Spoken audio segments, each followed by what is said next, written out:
Simple सवाल है, प्रधानमंत्री जी आपके फॉरेन ट्रिप्स पे अदानी जी और आप कितनी बार एक साथ गए? How many times did Adani ji join you later on a visit? How many times did Adani ji travel to a country immediately after you did? And in how many of these countries after you visited did Adani ji get a contract? Also, इतना सवाल पूछना राहुल गांधी को पड़ गया महंगा। इतना महंगा पड़ा कि उन पर मुसीबतों का पहाड़ टूट गया। उधर गुजरात की एक अदालत ने उन्हें 2 साल की सज़ा दे डाली, तो इधर सांसद ने उन्हें 2 साल के लिए रद्द कर दिया। मगर राहुल गांधी निकले। उनका कहना है कि कुछ भी हो जाए मैं नहीं झुकूंगा। आइए देख लेते हैं क्या कुछ कहा उन्होंने अपने प्रेस कॉन्फ्रेंस में। राहुल गांधी सोचता है मेरा नाम सावरकर नहीं है, मेरा नाम गांधी है। गांधी किसी से माफी नहीं मांगता। नमस्कार। मैंने आप सब से काफी बार बोला है कि हिंदुस्तान में लोकतंत्र पर आक्रमण हो रहा है और इसका हमको हर रोज नए नए उदाहरण मिल रहे हैं।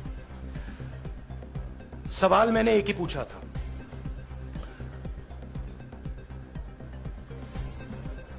फाउंडेशन पे जाता हूं। अदानी जी की शेल कंपनीज हैं, अदानी जी की शेल कंपनीज हैं, उसमें 20,000 करोड़ रुपया किसी ने इन्वेस्ट किया। अदानी जी का पैसा नहीं है, अदानी जी का इंफ्रास्ट्रक्चर बिजनेस है, पैसा किसी और का है। सवाल यह है, ये जो 20,000 करोड़ रुपए हैं ये किसके हैं? ये सवाल मैंने पूछा। मैंने पार्लियामेंट हाउस में प्रूफ देके, जो मीडिया रिपोर्ट से मैंने निकाला, अदानी जी और नरेंद्र मोदी जी के रिश्ते के बारे में डिटेल में बोला। रिश्ता नया नहीं है, रिश्ता पुराना है।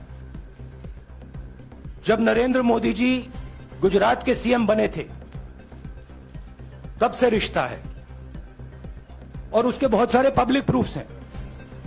हवाई जहाज में मैंने फोटो दिखाई, नरेंद्र मोदी जी बड़े कंफर्ट में बैठे हुए थे अपने दोस्त, अपने मित्र के साथ। पार्लियामेंट में मैंने दिखाई। यह सवाल मैंने पूछा। फिर मेरी स्पीच को एक्सपंज किया गया। मैंने स्पीकर को डिटेल चिट्ठी लिखी, पॉइंट बाय पॉइंट, कि मैंने कहा कि एयरपोर्ट्स अदानी जी को रूल बदल के दिए गए हैं। ये लीजिए रूल की कॉपी जिसको बदला गया है। चिट्ठी लिखी, कोई फर्क नहीं पड़ा। फिर मेरे बारे में मंत्रियों ने पार्लियामेंट में झूठ बोला कि मैंने विदेशी ताकतों से मदद मांगी। मैंने ऐसी कोई बात नहीं की है। मैंने कहा स्पीकर से, मैंने जाके कहा स्पीकर सर, पार्लियामेंट का नियम है कि अगर किसी मेंबर पर कोई एक्यूजेशन लगाता है तो उस मेंबर को जवाब देने का हक होता है।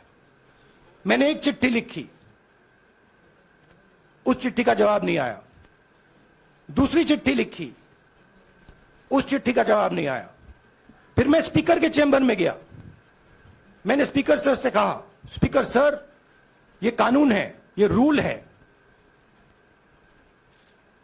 इन्होंने झूठा आरोप लगाया है, मुझे आप बोलने क्यों नहीं दे रहे हैं? स्पीकर सर मुस्कुराते हैं, कहते मैं नहीं कर सकता। और फिर उसके बाद आपने सबने देखा क्या हुआ। सवाल पूछना मैं बंद नहीं करूंगा। नरेंद्र मोदी जी का अदानी के साथ क्या रिश्ता है और 20,000 करोड़ रुपए किसके हैं, मैं पूछता जाऊंगा। मुझे कोई डर नहीं लगता इन लोगों से। और अगर ये सोचें कि मुझे डिस्क्वालीफाई करके, धमका के, जेल में डाल के मुझे बंद कर सकते, नहीं, मेरी वो हिस्ट्री नहीं है।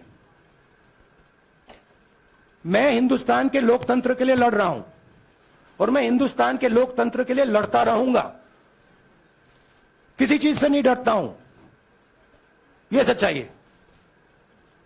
अब आप सवाल पूछिए।